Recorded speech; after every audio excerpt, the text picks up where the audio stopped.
কানিজ ফাতেমা লোপা, স্বাগত জানাচ্ছি এনটিভির রাতের খবরে। ফ্যাসিবাদের উত্থানের সুযোগ যেন তৈরি না হয় সেজন্য সতর্ক থাকতে সরকার ও বিরোধী দলের প্রতি আহ্বান জানিয়েছেন জাতীয় সংসদের স্পিকার হাফিজ উদ্দিন আহমদ।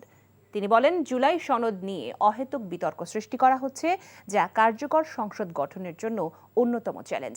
জাতীয় স্মৃতিসৌধে শ্রদ্ধা নিবেদন শেষে সব কথা বলেন তিনি। ইফতেখার রেজার রিপোর্ট। শহীদ রাষ্ট্রপতি জিয়াউর রহমান ও সাবেক প্রধানমন্ত্রী বেগম খালেদা জিয়ার মাজারে শ্রদ্ধা নিবেদন করেন জাতীয় সংসদের স্পিকার ও ডেপুটি স্পিকার। এ সময় তারা দোয়া ও মোনাজাত করেন।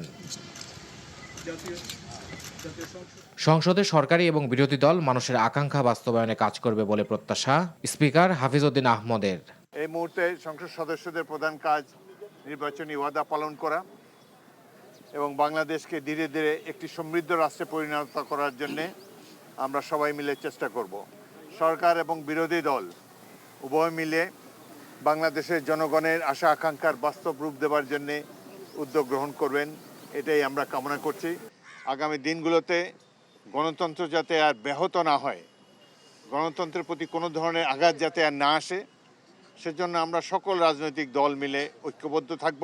রাষ্ট্রপতি নিয়ে বিরোধী দলের যা মনোভাব তা একান্তই তাদের নিজস্ব। সংসদে ওয়াকআউট করা এটা দীর্ঘদিনের প্রচলিত রীতি, তারা আইনানুগভাবেই সেটি করেছেন।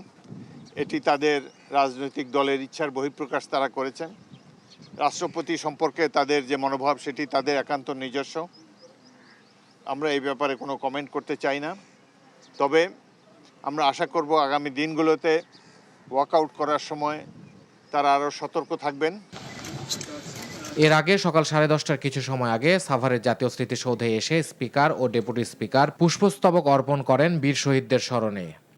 সংসদে ওয়াকআউট একটি প্রচলিত রীতি, এটি সবসময় হয়ে থাকে। আমরা যখন বিরোধী দলে ছিলাম আমরাও করেছি। তবু আমি বলবো তারা মোটামুটি শৃঙ্খলাবদ্ধ ছিল। তবে সংসদে স্লোগান দেওয়া ঠিক না, এটি সংসদের রেওয়াজের বাইরে। তবু প্রথম দিন অধিকাংশ সংসদ সদস্য প্রথমবারের মতো নির্বাচিত হয়ে এসেছেন। সংসদীয় রীতি নেওয়াজ আত্মস্থ করতে হয়তো কিছুটা সময় লাগতে পারে, কিন্তু তারা যা কিছু করেছেন তাদের অধিকারের মধ্যে রয়েছে। পরে জাতীয় স্মৃতিসৌধের পরিদর্শন বইতে স্বাক্ষর করেন তারা। Iftekhar Reza, NTV news, Dhaka. আজ থেকে শুরু হলো ট্রেনে ঈদ যাত্রা। শিডিউল বিপর্যয় ছাড়াই সকালে কমলাপুর ছেড়ে যায় 21টি ট্রেন। সকালে রাজধানীর কমলাপুর রেল স্টেশন পরিদর্শনে গিয়ে সড়ক পরিবহন ও রেলমন্ত্রী শেখ রবিউল আলম রবি বলেন, রোববার থেকে পর্যাপ্ত জ্বালানি তেল পাবে গণপরিবহন। ঈদ যাত্রায় তেলের কারণে কোনো সমস্যা হবে না বলে আশ্বস্ত করেন তিনি। বলেন, বাড়তি ভাড়া নেয়ার কিংবা টিকিট ফেরত দেওয়ার কোনো সুযোগ নেই। ওবায়দুল্লাহ মামুনের রিপোর্ট। ট্রেন ছুটছে বাড়ির পানে। পরিবার আর স্বজনদের সাথে ঈদের আনন্দ ভাগ করতে চিরচেনা ঢাকা ছেড়ে নারীর টানে ঘরমুখো মানুষ। কমলাপুর রেল স্টেশনে নেই চিরচেনা সেই ভিড়, নেই দৌড়ঝাঁপ কিংবা ছাদে চড়ে বাড়ি ফেরার দৃশ্য। কড়া নিরাপত্তা ব্যবস্থাপনার মধ্য দিয়ে প্ল্যাটফর্মে প্রবেশ করছেন ঘরমুখো মানুষ। অনেকটা স্বস্তিতে বাড়ি যাচ্ছেন তারা। ঢাকা থেকে বগুড়া যাব, আর টিকিট কাটতে কোনো ধরনের ভোগান্তি হয় নাই, পেয়ে গেছি আমরা প্রথমে। ঈদ করতে বাবার সাথে বগুড়া যাচ্ছি। আলহামদুলিল্লাহ, মনে করছি ভালোই হবে এই যাত্রাটা। আর আগেবারের তুলনায় এবার একটু ভিড়টা কম। টিকিট কাটা নিয়ে একটা সমস্যা, সেটা হলো যে প্রথমে চেষ্টা করার পরে 10-15 মিনিট টিকিট পাওয়া যায় না। অনেক কষ্টে আমি 2টো টিকিট মিলাইছি। এদিকে সকাল 10:30টায় ঈদ যাত্রার প্রথম দিনের চিত্র দেখতে প্ল্যাটফর্মে হাজির সড়ক পরিবহন ও রেলপথ মন্ত্রী। এ সময় প্রতিটি প্ল্যাটফর্ম ঘুরে যাত্রীদের খোঁজখবর নেন তিনি। আগামী 15 মার্চ থেকে গণপরিবহনে পর্যাপ্ত তেল দেওয়া হবে। বাড়তি ভাড়া নেওয়ার চেষ্টা হলে শাস্তি পেতে হবে। জ্বালানি মন্ত্রী আমাকে এনশিওর করেছেন, তিনি বলেছেন 15 তারিখ থেকে পর্যাপ্ত তেল পাবলিক পরিবহনে সরবরাহ করা হবে, আর তেলের দাম বাড়ানো হবে না, যার ফলে ভাড়া বাড়ছে না আর দুর্ভোগ হওয়ার সম্ভাবনা আমি দেখছি না। আমরা বলেছি কোনো অবস্থাতে সরকার কারণ ছাড়া, আলোচনা ছাড়া এবং নির্ধারণ করা ছাড়া কোনো ভাড়া বাড়ানো যাবে না, যার দাম তার কাছে সরকার বাড়ানো যাবে না। শুক্রবার বিক্রি হয় 23 মার্চের ঈদের ফিরতি টিকিট। Obaidullah Mamun, NTV news, Dhaka. ঢাকা চট্টগ্রাম মহাসড়কের বেশ কয়েকটি স্থানে সংস্কার কাজ অব্যাহত থাকায় এবারে ঈদ যাত্রায় ভোগান্তির আশঙ্কা সাধারণ যাত্রীদের। অন্যদিকে আশুগঞ্জ থেকে আখাউড়া পর্যন্ত 4 লেন প্রকল্পের কাজ চলছে ধীর গতিতে। কুমিল্লার মাহফুজ নান্টু ও ব্রাহ্মণবাড়িয়া শিহাবুদ্দিন বিপুর পাঠানো তথ্য। ছবিতে দেখুন আহমেদ শরীফের ডেস্ক রিপোর্ট। ঢাকা চট্টগ্রাম মহাসড়কের প্রায় 100 কিলোমিটার অংশ কুমিল্লা জেলার উপর দিয়ে গেছে। মহাসড়কের কুমিল্লা সেনানিবাস সংলগ্ন এলাকা, কুমিল্লা সিলেট আঞ্চলিক মহাসড়কের দেবিদ্বার সহ বেশ কয়েকটি স্থানে চলছে সংস্কার কাজ। চালকদের আশঙ্কা, ঈদের আগে এসব সংস্কার কাজ বন্ধ না রাখলে সড়কে তীব্র যানজটের সৃষ্টি হতে পারে। এছাড়া দাউদকান্দি উপজেলার গৌরীপুরে 2 লেনে মহাসড়কের উপরে গাড়ি পার্কিং করা হয়। পদুয়ার বাজারে মহাসড়কে লক্ষ্মীপুর ও চাঁদপুরের পরিবহনও যাতায়াত করে। এসব কারণে যানজট তীব্র আকার ধারণ করে। রাস্তার কাজ বন্ধ রাখলে যানজট হবে না। এই মুহূর্তে যে কাজগুলি চলমান আছে এটা যাতে বন্ধ থাকে, ঈদের পরে যাতে কাজ করে, হাইওয়ে পুলিশ একটু তৎপর থাকলে ইনশাআল্লাহ রোডে যানজট হবে না। এদিকে ঈদের আগে মহাসড়কে চলমান সংস্কার কাজ সাময়িকভাবে বন্ধ রাখার ঘোষণা এবং যানজট এড়াতে মহাসড়ক দখল করে গড়ে ওঠা অবৈধ বাজার উচ্ছেদের প্রস্তুতির কথা জানিয়েছেন সড়ক বিভাগের এই কর্মকর্তা। সবগুলো কাজই আমরা আশা করছি যে হয়তো আগামী 5-7 দিন পর থেকে আমরা এই কাজগুলোকে বন্ধ করে রাস্তাটাকে একদম টোটালি জনসাধারণের জন্য ফ্রি করে দেব। অন্যদিকে ঈদকে সামনে রেখে মহাসড়কে যানজট নিয়ন্ত্রণ ও নিরাপত্তা নিশ্চিত করতে অতিরিক্ত 200 পুলিশ সদস্য মোতায়েন করা হয়েছে বলে জানিয়েছেন ঢাকা চট্টগ্রাম হাইওয়ে পুলিশ বিভাগের পুলিশ সুপার। ইতিমধ্যে আমরা প্রত্যেকটা যানজট প্রবণ যে এলাকাগুলো আছে আমরা আইডেন্টিফাই করেছি এবং সেই অনুযায়ী আমরা ফোর্স মোতায়েনের পরিকল্পনা করেছি। অন্যদিকে ঢাকা সিলেট মহাসড়ক ও কুমিল্লা সিলেট আঞ্চলিক মহাসড়কের 76 কিলোমিটার অংশ রয়েছে ব্রাহ্মণবাড়িয়ায়। ব্রাহ্মণবাড়িয়ার আশুগঞ্জ থেকে আখাউড়া পর্যন্ত 4 লেন প্রকল্পের কাজ চলমান। ইতোমধ্যে 2 দফা মেয়াদ বাড়িয়েও নির্মাণ কাজ শেষ হয়নি। এতে সড়কে চলাচলকারী যাত্রীদের দুর্ভোগের শেষ নেই। এই রাস্তাটা ভাঙার কারণে ধুলাবালি মানুষের একদম নাবিশ্বাস কষ্টে। পুরো রাস্তায় প্রচুর খারাপ, মোটর গাড়ি দরদর হয়ে যেতেছে, মালিকরা একবারে ধ্বংস। যানবাহনের বাড়তি চাপ সামলাতে টহল বাড়ানো সহ সব প্রস্তুতির কথা জানিয়েছেন হাইওয়ে পুলিশ ও সংশ্লিষ্ট প্রকল্পের কর্মকর্তা। পবিত্র ঈদ উল ফিতরের আগে এখানে একটা চাপ পড়বে, কিন্তু আমরা যথাযথ আমাদের প্রস্তুতি আছে। যে সকল জায়গায় পার্মানেন্ট কাজ হবে না, সে সকল জায়গায় অস্থায়ীভাবে আমরা রাস্তা চওড়া করে যানবাহনের জন্য ছেড়ে দিব। জনদুর্ভোগ লাঘবে সংশ্লিষ্টরা তৎপর হবেন, এমনটাই প্রত্যাশা সবার। আহমেদ শরীফ, এনটিভি নিউজ ডেস্ক। সরকার বিডিআর হত্যাকাণ্ডের বিচারে কি ব্যবস্থা নেয় তা পর্যবেক্ষণ করবে বিরোধী দল।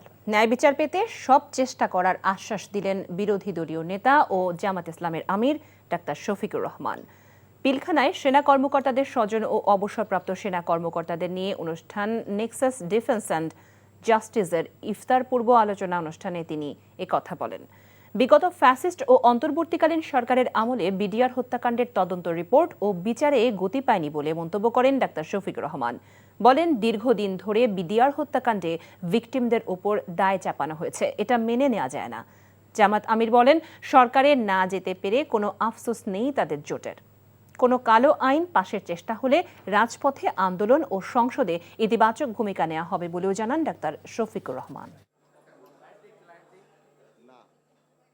ওই 15.5 বছর মানুষের উপর যেভাবে অবিচার করা হয়েছে বিচারের নামে, ওটা আমরা চাইব না। এটা যেন শতভাগ ন্যায় বিচার হয় এবং যার পাওনা সে যেন পায়। এতে যদি অভিযুক্ত কোনো ব্যক্তি একদম সম্পূর্ণ নির্দোষ ন্যায় বিচারের মাধ্যমে প্রমাণিত হয়ে যায়, আমাদের কোনো আফসোস থাকবে না। আল্লাহ রাব্বুল আলামিন এমন একটা দেশ, একটা জাতি আমাদেরকে দান করুন যেখানে আর প্রতিহিংসার রাজনীতি চলবে না, মিথ্যাচারিতা ধোঁকাবাজি রাজনীতির নামে আর ব্যবসা হয়ে দাঁড়াবে না, যেখানে রাজনীতি ব্যবসার পণ্য হবে না, যেখানে জনগণ আর কারো দাসে, মানসিক দাসে পরিণত হবে না। রাষ্ট্রপতি শাহাবুদ্দিনকে ফ্যাসিস্টদের দোষর আখ্যা দিয়ে অতি সত্বর তাকে অভিশংসনের মাধ্যমে অপসারণ করে নতুন রাষ্ট্রপতি নির্বাচন এবং তাকে গ্রেফতারে দাবি জানিয়েছেন সংসদের বিরোধী দলীয় চিফ হুইপ ও এনসিপির আহ্বায়ক নাহিদ ইসলাম। বিকেলে ময়মনসিংহ জাতীয় নাগরিক পার্টির বিভাগীয় ইফতার মাহফিলে এসব কথা বলেন তিনি বলেন, ইলেকশন ইঞ্জিনিয়ারিং নিয়ে অভিযোগ থাকা সত্ত্বেও এনসিপি অধিবেশনে যোগ দেয়। সংসদে অংশগ্রহণ করলেও ফ্যাসিবাদের দোসর রাষ্ট্রপতি শাহাবুদ্দিনকে দিয়ে বক্তব্য দেয়ায় জুলাই আন্দোলনের আকাঙ্ক্ষার সাথে প্রতারণা করা হয়েছে। এজন্য 11 দলীয় জোট ওয়াকআউট করেছে। বলেন, রাষ্ট্রপতি শপথ ভঙ্গ এবং আর্থিক দুর্নীতি করেছেন, গণহত্যা চলাকালে নির্বিকার ভূমিকায় ছিলেন।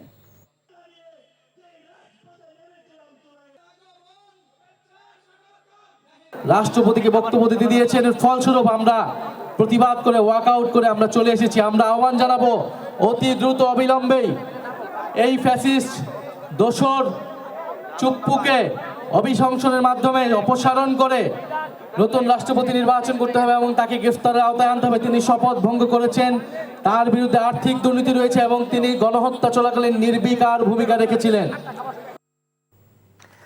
চাকরির ক্ষেত্রে নিজ এলাকা নয় বরং মেধাকে অগ্রাধিকার দিতে হবে বলে জানিয়েছেন বিএনপি মহাসচিব মির্জা ফখরুল ইসলাম আলমগীর। বলেন, শুধু চাকরির দিকে চেয়ে থাকলে হবে না, নানামুখী ব্যবসায়ও মনোযোগ দিতে হবে। আজ রাজধানী ফার্মগেটে কৃষিবিদ ইনস্টিটিউট মিলনায়তনে ঠাকুরগাঁও জেলা সমিতি ঢাকা আয়োজিত ইফতার মাহফিলে এসব কথা বলেন তিনি। মির্জা ফখরুল বলেন, ঠাকুরগাঁওয়ে কৃষিভিত্তিক শিল্প কারখানা গড়ে তুলতে হবে। জানান, ঠাকুরগাঁও বিশ্ববিদ্যালয় আইন ইতোমধ্যেই শেষ হয়ে গেছে, শিগগিরই ভিসি নিয়োগ দেওয়া হবে। আর ঠাকুরগাঁও মেডিকেল কলেজে ছাত্র ভর্তি হতে পারবে 2027 সাল থেকে। এলাকার উন্নয়নে বিভাজন নয় বরং দলমত নির্বিশেষে এক থেকে কাজ করার আহ্বানও জানান তিনি। মুক্তিযুদ্ধ বিষয়ক মন্ত্রী আহমদ আজম খান বলেছেন, স্বাধীনতার 55 বছরেও রাজাকার ও মুক্তিযোদ্ধার তালিকা নিয়ে বিতর্কের শেষ হয়নি।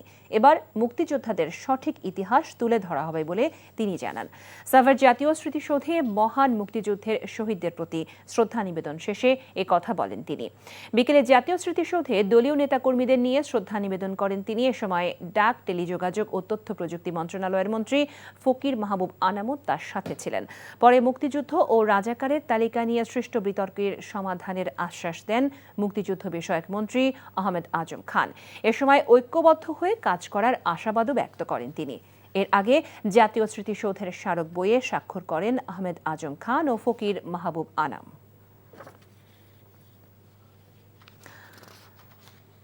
রাজধানীর পেট্রোল পাম্পগুলোতে আজও সকাল থেকেই দেখা গেছে ব্যক্তিগত গাড়ি ও মোটরসাইকেলের দীর্ঘ লাইন। কোথাও কয়েক কিলোমিটার পর্যন্ত গড়িয়েছে সেই সারি। সরকারি নির্দেশনা অনুযায়ী তেল দেয়া হচ্ছে। চালকরা বলছে, দীর্ঘ সময় লাইনে দাঁড়িয়ে থাকলেও আগের থেকে কমেছে ভোগান্তি। রাইড শেয়ারিং চালকদের বাড়তি তেল দেওয়ার নির্দেশনায় স্বস্তি প্রকাশ করেছেন তারা। পাম্প মালিকরা বলছেন, জ্বালানি তেলের কোনো সংকট নেই, ডিপো থেকে নিয়মিত সরবরাহ আসছে এবং আগের দামেই বিক্রি হচ্ছে তেল। বিপিসির নির্দেশনা অনুযায়ী জ্বালানি তেল সরবরাহ ঠিক রাখতে সরকারি ছুটির দিনেও পেট্রোলিয়াম কর্পোরেশনের অধীন বিপণন কোম্পানিগুলোর ডিপো খোলা রেখে জ্বালানি তেল সরবরাহ করা হবে।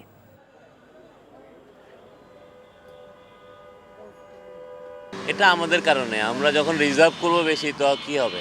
আমাদের তেল থাকার পরও আমরা তেল নিচ্ছি, গভর্নমেন্ট দিব কোত্থেকে? তেলের দাম বাড়ে নাই বাংলাদেশে, এটাই সবচেয়ে বড় বিষয়। আমি যখন ফার্স্ট দিন সিরিয়াল দিলাম, সিরিয়াল ছিল জিয়া উদ্যানের গেটে, পরের দিন আসলাম একটু কম, আজকে আসলাম আরও কম। তো আমি একজন রাইডার, সেই ক্ষেত্রে এখন 5 লিটার করে দিচ্ছে, এখন চলতে সমস্যা হচ্ছে না।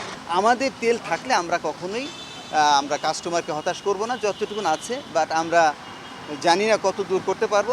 আশা করি, আমরা আশা নিয়েই তো বেঁচে থাকি এবং আমরা আশা করি এই সমস্যার সমাধান হবে। পবিত্র মাহে রমজান 29 দিন হলে আজ জুমাতুল বিদা বা পবিত্র রমজান মাসের শেষ জুমা। তবে রোজা 30টি হলে আগামী 30 রমজান শুক্রবার হবে জুমাতুল বিদা। আজ জুমাতুল বিদা ধরে জাতীয় মসজিদ বায়তুল মোকাররমের জুমার আজানের আগেই উপস্থিত হন শত শত মুসল্লি। রমজান শেষের পথে হওয়ায় ইবাদতের আবেগপ্রবণ হন অনেকে। মুসল্লিরা জানিয়েছেন, সম্ভাব্য শেষ জুমায় রমজানে সকল ইবাদত কবুলের পাশাপাশি আল্লাহর কাছে সারা জীবনের গুনাহ মাফ চেয়েছেন। এছাড়া দেশের সকল মানুষ ও সারা বিশ্বে নিপীড়িত মুসলমানদের কল্যাণেও দোয়া করেছেন। বিশেষভাবে গোটা পৃথিবীর ভিতরে যে মুসলিম উম্মার উপরে জুলুম নির্যাতন চলতেছে, এই মুসলিম উম্মাহ যাতে ঐক্যবদ্ধ হইতে পারে, ঐক্যবদ্ধ হয়ে থাকতে পারে, এটাই জুমাতুল বিদায় আমাদের কাছে আল্লাহ তাআলার কাছে বিশেষ চাওয়া পাওয়া। আর আল্লাহর কাছে এটাই দোয়া করি যে আল্লাহ তাআলা এই শেষ জুমাতে আমাদের যে রোজাগুলো আমরা রাখছি এগুলো কবুল করেন। আমাদের নবগঠিত যে সরকার আছে তারা যেন আমাদের দেশকে আরও উন্নতির দিকে ধাবিত করতে পারে, এই কামনা থাকবে। জাতীয় গ্রিড লাইনে ত্রুটির কারণে ব্রাহ্মণবাড়িয়ায় আশুগঞ্জ পাওয়ার স্টেশন কোম্পানির বৃহৎ 2টি ইউনিট বন্ধ হয়ে গেছে। বিকেলে হঠাৎ বিকট শব্দ হয়ে ইউনিট 2টি বন্ধ হয়ে যায়। এতে জাতীয় গ্রিড লাইনে প্রায় 550 মেগাওয়াট বিদ্যুৎ সরবরাহ হ্রাস পায়। বিদ্যুৎ কেন্দ্রের কারিগরি বিভাগ সূত্রে জানা যায়, আশুগঞ্জ পাওয়ার স্টেশন কোম্পানির সচল 5টি ইউনিটের মধ্যে বৃহৎ 3টি ইউনিটে 750 মেগাওয়াট বিদ্যুৎ উৎপাদন হচ্ছিল। বিকেল 3টায় বিকট শব্দে 400 মেগাওয়াট নর্থ ও 400 মেগাওয়াট ইস্ট পর্যায়ক্রমে বন্ধ হয়ে যায়। এতে করে জাতীয় গ্রিডে 550 মেগাওয়াট বিদ্যুৎ সরবরাহ হ্রাস পায়। আশুগঞ্জ পাওয়ার স্টেশন কোম্পানির নির্বাহী পরিচালক প্রকৌশলী মোহাম্মদ আব্দুল মজিদ জানান, গ্রিড লাইনের ত্রুটির কারণ খতিয়ে দেখা হচ্ছে। রাতের মধ্যেই Ashuganj Bhulta 400 KV grid line ত্রুটি মুক্ত করে ইউনিট 2টি চালু করা হবে। অমরকেশে বইমেলার শিশু প্রহরে পাঠ্য বইয়ের বাইরে সৃজনশীল বই পাঠে শিশুদের আকৃষ্ট করতে নানা ধরনের বই শুধু নয়, থাকে নির্মল আনন্দ দেওয়ার নানা আয়োজনও। মেলার তেমনই এক আকর্ষণ কাকতাড়ুয়া পাপেট থিয়েটারের পাপেট শো ও বায়োস্কোপ পরিবেশনা, যা মেলায় আগত শিশুদের দিচ্ছে বাড়তি আনন্দের খোরাক। জহিরুল ইসলামের ক্যামেরায় দেখুন HM মেহেদি হাসানের রিপোর্ট।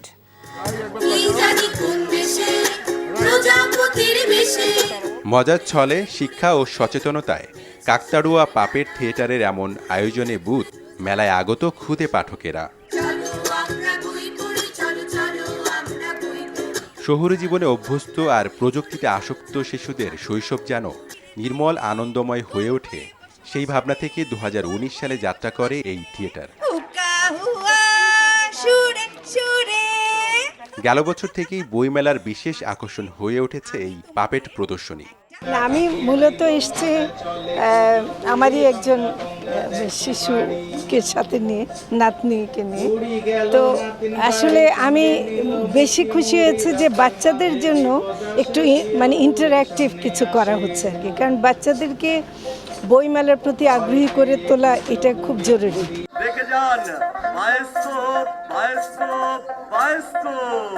পাপেট শোয়ের সাথে রয়েছে বায়োস্কোপ প্রদর্শনীয়। থিয়েটারের কর্মীরা জানান, শিশুদের কথা চিন্তা করে নাটকীয় ঢঙে খুব যত্ন করে উপস্থাপনা করেন এক একটি পরিবেশনা। যখন বাচ্চাদের সাথে কাজ করি তখন মনে হয় যে আমি আসলেই বাচ্চা হয়ে গেছি। আমার বয়স যে 26 এটা আমার মনে থাকে না, এবং বাচ্চারা আমার সাথে খুব ভালোভাবে বন্ধুত্ব করে, মিশে যায়, গল্প করে। এই জিনিসগুলো আমাকে দিন শেষে যে একটা পরিপূর্ণতা দেয়, একটা সুখ দেয়, এটা বলে আসলে বোঝানো যাবে না। বাচ্চারা যেন হ্যান্ডমেড যে টয়গুলো আছে আমরা কিন্তু দেখে এসেছি, আমরা আমাদের ছোটবেলায় হাতে তৈরি পুতুল দিয়ে খেলতাম, বা এটার সাথে যে সম্পৃক্ততা, তো আমরা চাচ্ছি এখনকার জেনারেশনের বাচ্চাদের মধ্যে সেই জিনিসটা তৈরি হোক। বাগান বিলাসের ডালে রঙিন প্রজাপতি বসে আছে। সুস্থ সাংস্কৃতিক চর্চায় শিশুদের সম্পৃক্ত করে তাদের মনন গঠনে এমন আয়োজন আরও বড় পরিসরে করার স্বপ্ন দেখেন থিয়েটারের এই প্রতিষ্ঠাতা। শিশুদের হাসিটাই আমাদের হচ্ছে সবথেকে বড় প্রাপ্ত।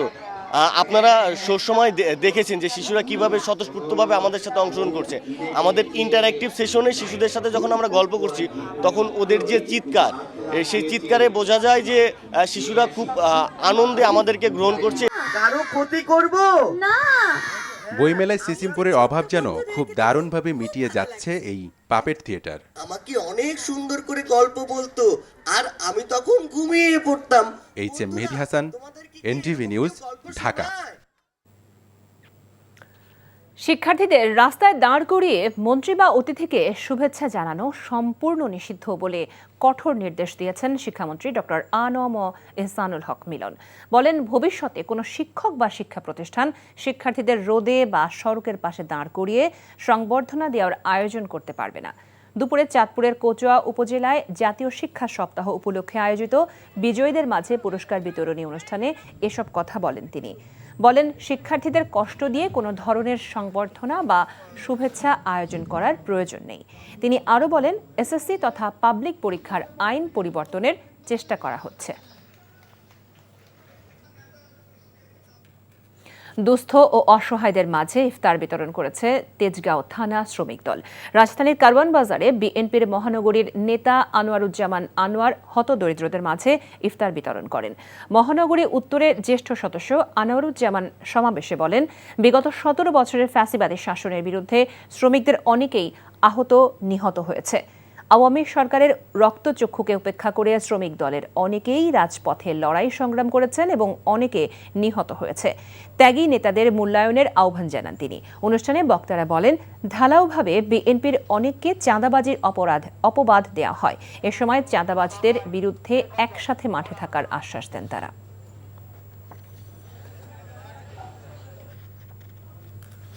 ঢাকায় বসবাসরত বৃহত্তর বগুড়াবাসীকে নিয়ে ইফতার মাহফিলের আয়োজন করা হয়েছে।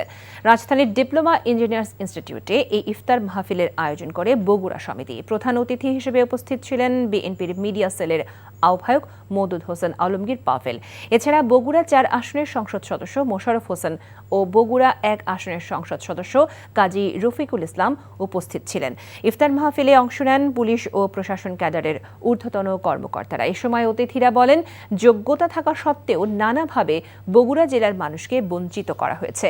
নিজ যোগ্যতায় দেশের জন্য এ জেলার মানুষ কাজ করবে বলেও জানান বক্তারা। দেশ পরিচালনায় প্রধানমন্ত্রী তারেক রহমানকে সহযোগিতা করার আহ্বানও জানানো হয়। নারায়ণগঞ্জ সিটি কর্পোরেশনের সহযোগিতায় প্লাস্টিক বর্জ্য ব্যবহারে সচেতনতা বৃদ্ধিতে 2 দিনব্যাপী কর্মসূচি সম্পন্ন করল প্র্যাকটিক্যাল অ্যাকশন না পরিবেশবাদী একটি সংগঠন। জলবায়ু পরিবর্তন, প্রাকৃতিক ক্ষয় ও দূষণ থেকে সৃষ্ট নানা প্রভাব মোকাবেলায় জনসাধারণের সহিষ্ণুতা বৃদ্ধিতে এবং পরিবেশের ভারসাম্য রক্ষায় সঠিক বর্জ্য ব্যবস্থাপনা নিশ্চিত করতে প্রায় 3 দশক ধরে কাজ করে আসছে এই সংগঠনটি। কর্মসূচির অংশ হিসেবে শিক্ষার্থীদের বর্জ্য ব্যবস্থাপনায় সচেতনতা বৃদ্ধির উদ্দেশ্যে রচনা, ছবি আঁকা এবং আলোকচিত্র প্রতিযোগিতার আয়োজন করা হয় নারায়ণগঞ্জ সিটি পার্কে। এ সময় উপস্থিত ছিলেন নারায়ণগঞ্জ সিটি কর্পোরেশনের প্রশাসক মোহাম্মদ শাখাওয়াত হোসেন এবং খান এবং প্রধান নির্বাহী কর্মকর্তা মোহাম্মদ নূর কুতুবুল আলম, প্র্যাকটিক্যাল অ্যাকশনের কান্ট্রি ডিরেক্টর ইরশাদ শবনম। ঈদ সামনে রেখে জমে উঠেছে শেষ মুহূর্তের কেনাকাটা। সাপ্তাহিক ছুটির দিন ও ঈদের আর মাত্র কয়েকদিন বাকি থাকায় রাজধানী সহ দেশের বিভিন্ন শপিং মলে দেখা যাচ্ছে ক্রেতাদের উপচে পড়া ভিড়। ট্রেন্ডি পোশাকের পাশাপাশি গরমের আরামদায়ক দেশীয় পোশাকের প্রতি ঝুঁকছেন ক্রেতারা। দেখুন শিউলি রায়ের রিপোর্ট। ঈদের আনন্দ কয়েক গুণ বাড়িয়ে দেয় নতুন পোশাক। তাই ঈদ কেনাকাটায় জমে উঠেছে রাজধানীর মার্কেট ও শপিং মলগুলো। এবারের ঈদে ফ্যাশনেবল পোশাকের পাশাপাশি গরমের কথা বিবেচনা করে দেশীয় কাপড়ের তৈরি পোশাকই বেশি পছন্দ করছেন ক্রেতারা। বাতাস আবার মাঝে মাঝে মিক্সড আবহাওয়া, তো সেই হিসাবে সুতি অথবা জর্জেট, সিল্ক নরম এরকম আমি খুঁজতেছি। তবে একটু দাম বেশি। আমাদের যেটা পছন্দ হচ্ছে সেটা অনেক বেশি, আর যেটা পছন্দ হচ্ছে না সেটা তো দাম কম, তো সেটা আমাদের আবার ভালো লাগতেছে না। তো এরকম মিক্সড অনুভূতি আর কি। খুঁজতেছি, এখানে দামে হলে পছন্দ হচ্ছে না, পছন্দ হলে দামে হচ্ছে না। অন্যদিকে বিক্রেতারাও বলছেন, ঈদ যত ঘনিয়ে আসছে ততই বাড়ছে ক্রেতাদের ভিড়। সে সময়ে বিক্রিও বেশ ভালো হবে বলে জানান তারা। 3-5.5 ভিতরে সবচেয়ে বেশি রেঞ্জ কালেকশনগুলো আমাদের বেশি চলছে। এগুলো এবার ঈদের সবচেয়ে বেশি আপনার আলোচিত বিষয় হচ্ছে যে নুটস ব্র্যান্ডের যে লেভিশ কোম্পানির যে ড্রেসগুলো আসছে, সবচেয়ে উন্নত ড্রেস হলো লেভিশ কোম্পানি। এটা হলো সবচেয়ে বেশি আলোড়ন সৃষ্টি করছে আর কি। গেল বছরগুলোর তুলনায় এবার কেনাকাটা ভালো হচ্ছে। চাঁদ রাত পর্যন্ত এমন ভিড় থাকবে বলে আশা তাদের। সব মিলিয়ে ক্রেতাদের ভিড় আর বিক্রেতাদের ব্যস্ততায় জমে উঠেছে ঈদ বাজার। শিউলি রায়, এনটিভি নিউজ, ঢাকা। জাঁকজমকপূর্ণভাবে অনুষ্ঠিত হল এমট্যাবের 20তম প্রতিষ্ঠা বার্ষিক। এ উপলক্ষে শুক্রবার রাজধানীর আসাদ গেটে ফ্যামিলি ওয়ার্ল্ড কনভেনশন হলে আলোচনা সভা, দোয়া ও ইফতার মাহফিল অনুষ্ঠিত হয়। এমট্যাব সভাপতি একেএম মুসা লিটনের সভাপতিত্বে এবং মহাসচিব মোহাম্মদ বিপ্লবুজ্জামান বিপ্লবের সঞ্চালনায় অনুষ্ঠানে প্রধান অতিথি হিসেবে উপস্থিত ছিলেন স্বাস্থ্যমন্ত্রী সরদার মোহাম্মদ শাখাওয়াত হোসেন বকুল। বিশেষ অতিথি ছিলেন বিএনপির চেয়ারম্যানের উপদেষ্টা, কাউন্সিলের সদস্য ও জিয়া রহমান ফাউন্ডেশনের নির্বাহী পরিচালক এবং এমট্যাবের প্রধান উপদেষ্টা অধ্যাপক ডাক্তার ফরহাদ হালিম ডোনার। অনুষ্ঠানে মেডিকেল টেকনোলজিস্ট ও ফার্মাসিস্ট নেতৃবৃন্দ তাদের পেশাগত সমস্যাসহ বিভিন্ন দাবি দাওয়া তুলে ধরেন। এই ছিল রাতের খবরে। এই খবরের ভিডিও সহ আপডেট জানতে ভিজিট করুন এনটিভি অনলাইন www.ntvbd.com। এছাড়াও এনটিভির জনপ্রিয় সব অনুষ্ঠান ও খবরের আপডেট জানতে ভিজিট করুন আমাদের ইউটিউব ও ভেরিফাইড ফেসবুক পেজ। রাত 1টায় মধ্যরাতের খবর দেখার আমন্ত্রণ জানিয়ে বিদায় নিচ্ছি। সবাইকে ধন্যবাদ এতক্ষণ সাথে থাকার জন্য। শুভরাত্রি।